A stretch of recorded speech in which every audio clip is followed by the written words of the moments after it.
Praise the Lord, जय मसीह की। मैं हूं आपका भाई प्रभु का दास पास्टर अतुल मैसी, और मैं एक बार फिर से परमेश्वर को धन्यवाद देता हूं इस समय के लिए जो कि परमेश्वर ने हमारी जिंदगियों के अंदर दिया है। सच में परमेश्वर बड़ा अद्भुत है और वो हमारे सोचने से बढ़ करके हमारे जीवन के अंदर कार्य करता है। और मेरा विश्वास है कि इन वचनों के द्वारा जो लगातार मैं आपके साथ शेयर कर रहा हूं, आप सब लोग आशीष पा रहे हैं और परमेश्वर आपको बहुत कुछ इन वचनों के माध्यम से सिखा रहे हैं। मैं परमेश्वर को धन्यवाद देता हूं और साथ ही साथ धन्यवाद देता हूं उन सभी लोगों के लिए जिन्होंने हमारे इस YouTube के चैनल को सब्सक्राइब किया है, जो लोगों के साथ में परमेश्वर के वचन को बांट कर शेयर कर रहे हैं, परमेश्वर के वचनों को दूसरों के साथ बांट रहे हैं और इस सेवकाई में हमारे सहयोगी के रूप में कार्य कर रहे हैं। मैं उन सभी भाई बहनों का धन्यवाद देता हूं उन सभी लोगों के लिए जो बड़े विश्वास से परमेश्वर के वचनों को सुनते हैं, क्योंकि ये वचन सामर्थी है और परमेश्वर का वचन कहता है कि प्रभु का वचन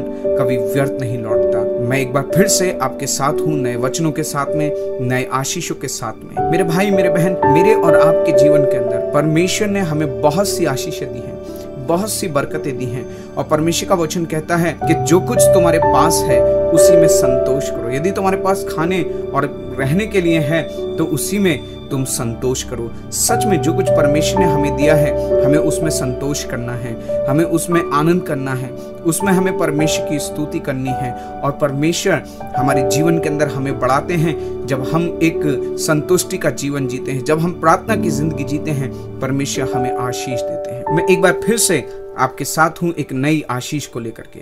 तो आइए क्यों न चलते हैं। एक गांव था, उसमें एक बहुत धनी आदमी रहता, उसका बहुत बड़ा बिजनेस था, बंगला गाड़ी थी। उसके बंगले के पास ही एक गरीब मोची बैठा करता था। उसकी छोटी सी दुकान थी। उस मोची की एक अच्छी आदत थी कि वह जब भी जूते सिलता तो परमेश्वर की स्तुति करता और यीशु मसीह की महिमा के गीत गाता रहता था। लेकिन उस सेठ ने कभी भी उसके गाने की तरफ ध्यान नहीं दिया। एक दिन सेठ विदेश गया और जब वह वहां से लौट रहा था तो उसकी तबीयत खराब हो गई। उसके पास पैसे की कोई कमी नहीं थी, तो सेठ ने देश विदेश से डॉक्टर, हकीम जो बहुत फेमस थे सबको बुलाया, पर कुछ भी आराम नहीं हुआ। सेठ और भी ज्यादा बीमार होता गया। अब सेठ सिर्फ लेटा रहता था, चल भी नहीं पाता था। एक दिन जब वो लेटा हुआ था, अचानक उसका ध्यान मोची के गीत पर गया। सेठ को बहुत अच्छा लगा। धीरे धीरे सेठ मोची का गीत सुन करके अच्छा होने लगा। एक दिन सेठ ने मोची को बुलाया और उससे कहा, मैं बहुत दिनों से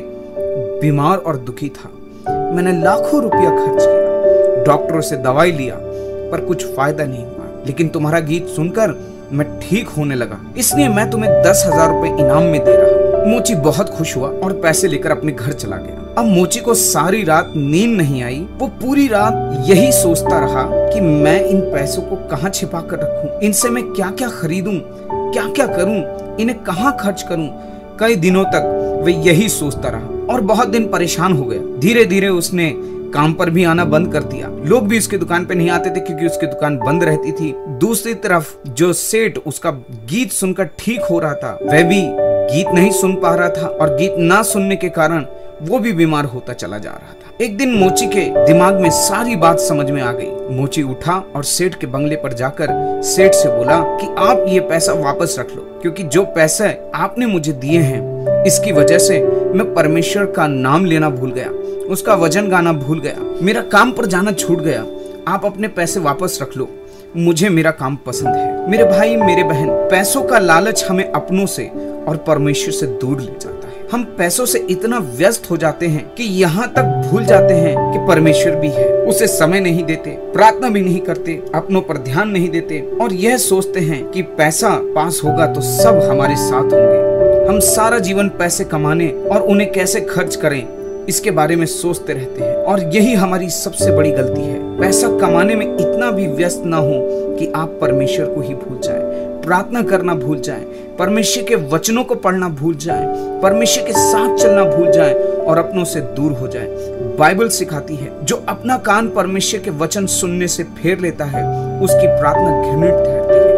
हम परमेश्वर से अलग होकर कुछ नहीं कर सकते। यीशु का वचन कहता है, रुपए का लोभ सब प्रकार की बुराइयों की जड़ है। जो रुपए से प्रीति रखता है वे रुपए से तृप्त नहीं होता। इसीलिए रुपए के पीछे नहीं परंतु परमेश्वर के पीछे चलें, परमेश्वर की खोज करें।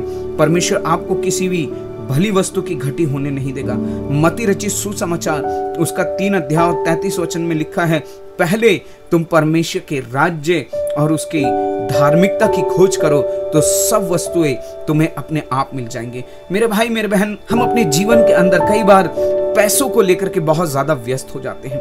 हम इसी बात को सोचते रहते हैं, आखिर कैसे 2 के 4 बनाएं, आखिर कैसे और अधिक पैसे कमाएं, बनस्पत इसके कि जो कुछ हमारे पास है हम उसमें संतोष करें, हम उसमें आनंद करें और परमेश्वर को धन्यवाद दें कि परमेश्वर आपने हमें जो कुछ दिया है वो हमारे लिए पर्याप्त है।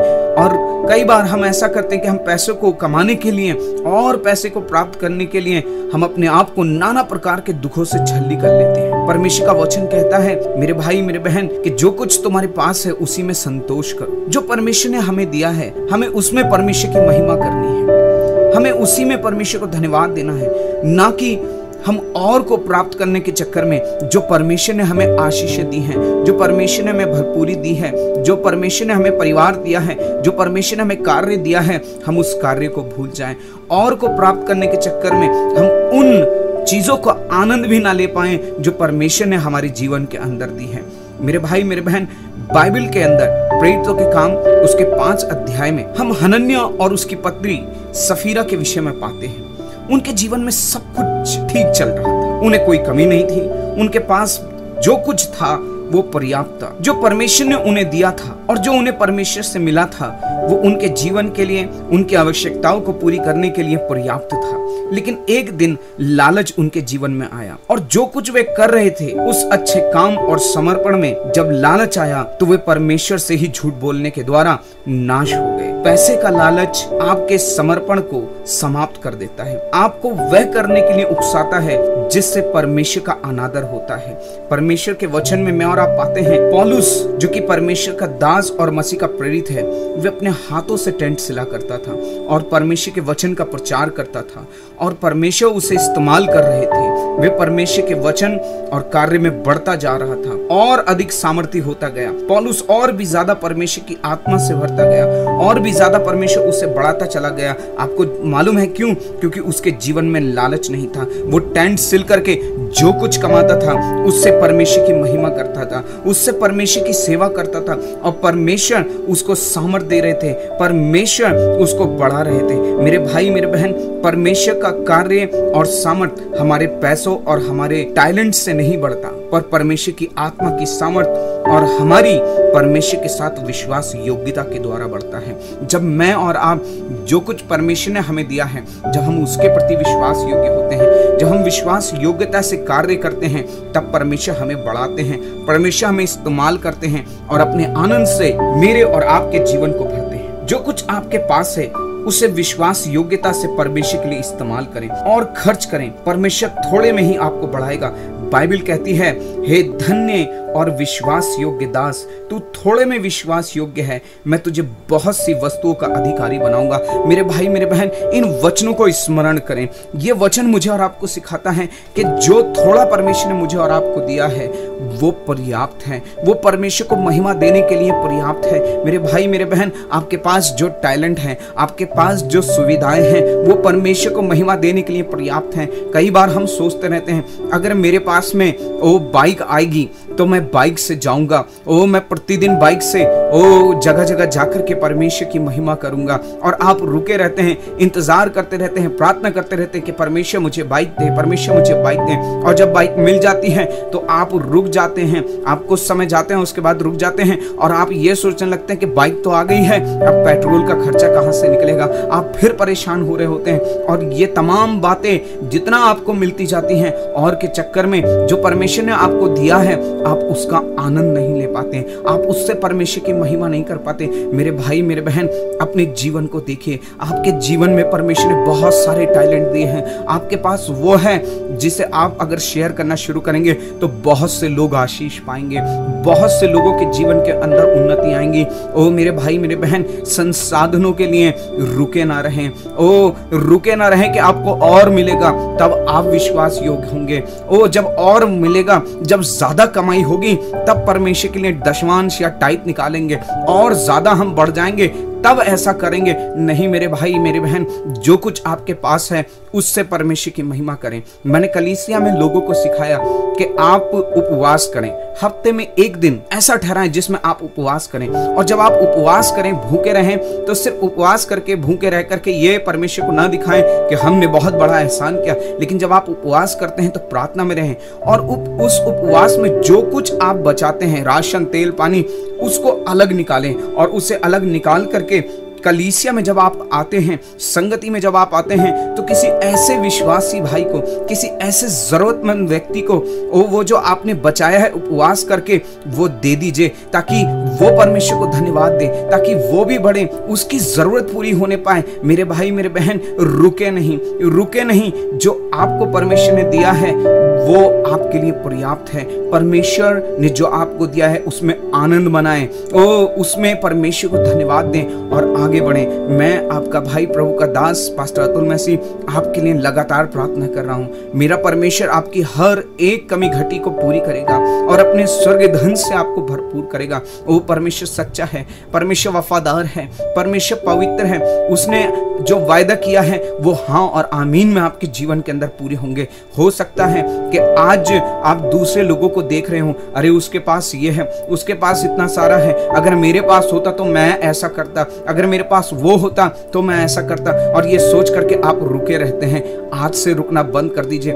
जो कुछ आपके पास है, थोड़ा आपके पास है, थोड़े में परमेश्वर की महिमा करें। और जब आप परमेश्वर की महिमा करना शुरू करेंगे तब परमेश्वर कहेंगे, हे धन्य और विश्वास योग्य दास, तू थोड़े में विश्वास योग्य रहा है, मैं तुझे बहुत सी वस्तुओं का अधिकारी बनाऊंगा। परमेश्वर इन वचनों से आपको आशीष दे। और यदि आप आशीष पा रहे हैं तो मेरी रिक्वेस्ट है कि आप दूसरे लोगों के साथ शेयर करें। परमेश्वर आपके साथ हो और आपको बहुत ज्यादा आशीष दे और अपनी महिमा के लिए तैयार करे। Praise the Lord.